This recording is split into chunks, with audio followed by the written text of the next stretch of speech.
पहाड़ों की छाया में घिरा नैनीताल का एक छोटा सा गांव हमेशा से शांत था।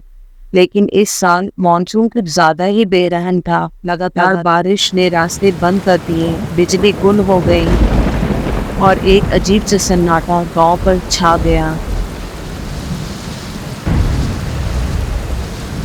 मोहन, एक चाय वाला दुकानदार, अपनी दुकान के टीन की छत पर पड़ती बारिश की धमक सुन रहा था।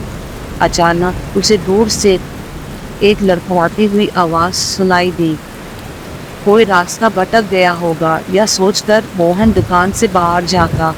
कोहरे के धुंधलेपन में एक बूढ़ी औरत की धुंधली सी आकृति दिखाई दी। वो लंगड़ाते हुए मोहन की दुकान की तरफ आई।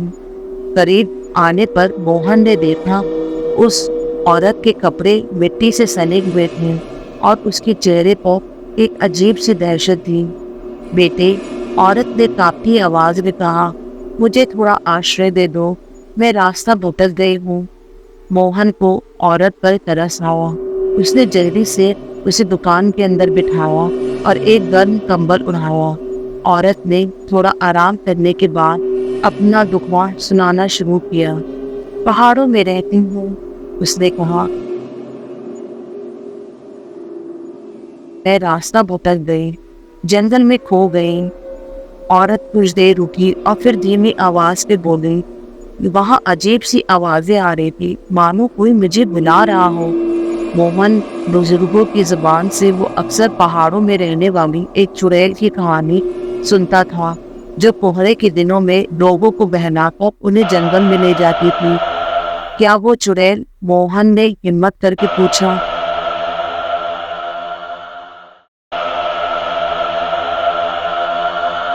औरत एक भयानक हंसी हंसी। अचानक बिजली चमकी और मोहन को औरत का चेहरा साफ दिखाई दिया।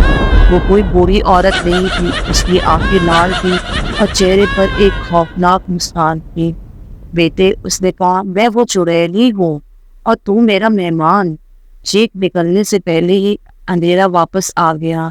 बिजली की कड़कड़ाने की आवाज के अलावा कुछ सुनाई नहीं दे रहा था।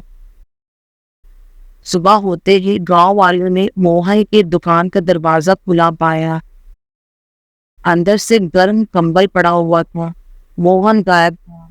इस दिन के बाद से बारिश हर साल आती है, लेकिन गांव वाले अब भी डरते हैं उस चुड़ैल से, जो कोहरे के दिनों में रास्ता भटके लोगों को बुलाती है और कभी कभी रात के सन्नाटों में उन्हें एक कांपती हुई बूढ़ी औरत की आवाज़ सुनाई देती है, जो मदद के लिए गुहार लगा रही होती है।